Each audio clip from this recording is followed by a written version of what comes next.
named Sandro Botticelli. Now, Sandro Botticelli, again, not his real name, see that? Alessandro de Mariano de Vanni de Pilavilla Pepi. All right. He's apprenticed as a child to a barrel and bottle maker, and he's a kind of tubby toddler. They think he's kind of cute, and so they name him Little Barrel. Little Barrel in Italian is Botticelli. So he goes by his nickname throughout the rest of his life. Botticelli is under the patronage of Cosimo de' Medici, and here we go again. Cosimo de' Medici patronage. It's not just a professional relationship, it's also a personal relationship. So Cosimo de' Medici is fascinated with the writings and works of Plato. And because Botticelli works with Cosimo, Botticelli also gets involved in the study of Plato. In his artworks, Botticelli strives for an ideal of perfection, grace, and beauty. And like Donatello, Botticelli strives for that through an intuitive way of painting. He strives for grace and beauty, even if it's not anatomically correct. It is still the ideal, the perfection of grace and beauty. You can see that in one of Botticelli's portraits. This is a portrait of a young man, and there are two things I really want you to notice. One is the grace and beauty. He's really pretty for a guy. Look at the tilt of his head. Look at the length of his fingers. The tilt of the head and the tilt of the hand are actually intended to create a sense of balance.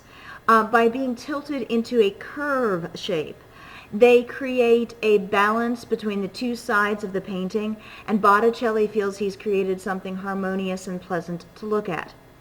His head is a little bit longer than it should be, a little larger than it should be, and his fingers are definitely longer than is natural. Botticelli does that on purpose to create a sense of grace. And of course, when Botticelli paints the ultimate image of grace and beauty, he goes back to the same ideals that Plato was referring to, the ideals of ancient Greece. Botticelli borrows that ideal of grace and beauty from statues actually from ancient Greece.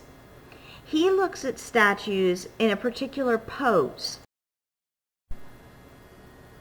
That pose is known as the Venus Pudica.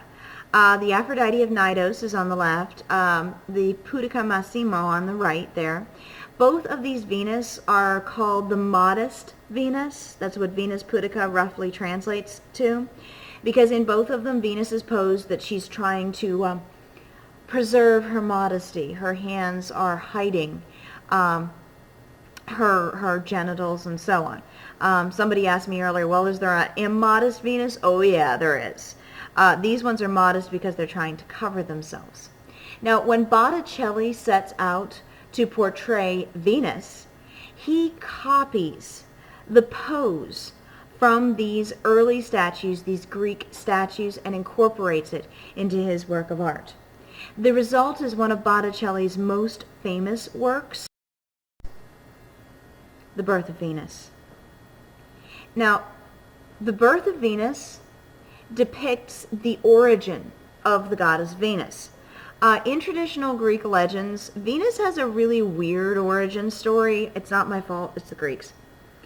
In the legend, Venus originates when a son, taking revenge on his father, cuts off his father's genitals. They're gods. He cuts off his father's genitals and throws them into the sea, where they foam up.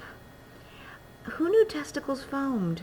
Anyway, the testicles foam, and from the foam rises the goddess Venus, goddess of love and beauty. She snags herself a large clamshell and surfs into a small island on the coast called the island of Cythera. Where she steps from her clamshells, flowers bloom all around her. Actually, roses bloom for the first time. Roses are the flower of love because the first time roses supposedly ever bloomed was when Venus stepped ashore from her clamshell. Now, Botticelli is depicting the scene of Venus coming into shore on her clamshell here. On the left-hand side is Zephyrus, the west wind, blowing her in. That's a nymph in Zephyrus's arms. He's just kidnapped the nymph. He's going to take her home and do what he's going to do. He is going to marry her later, so at least he's going to make her an honest woman. On the right-hand side is the goddess of flowers in springtime with a cloak prepared to cover Venus.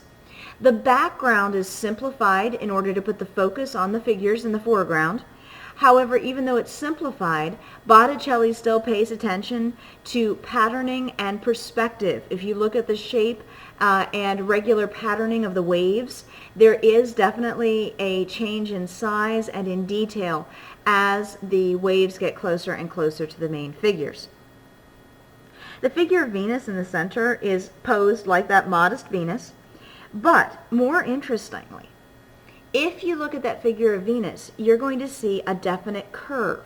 Her head is tilted one way, her shoulders another, and then her hips tilt back. That series of angles is Botticelli's way of creating unity and balance. He's trying to create something that is balanced and beautiful. He also is willing to violate anatomy in creating something beautiful. Look at Venus carefully. If you look at her carefully, look at the length of her neck. Her neck is way too long. It's not natural. Look at her torso. Look where her breasts are located compared to her shoulders. Those are hanging way too low, and if they're that low, they should not be that perky. They're not anatomically right. Not only that, look at the distance between the Venus's collarbone and her hips. She is stretched out, elongated, not anatomically right. Why does it?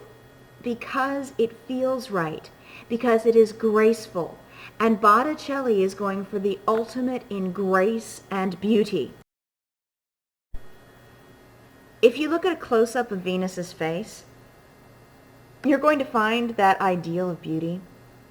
And in that quest, Botticelli actually does very well. Botticelli manages to create a Venus who has remained beautiful, according to popular culture, for over 500 years. We still think of her as beautiful.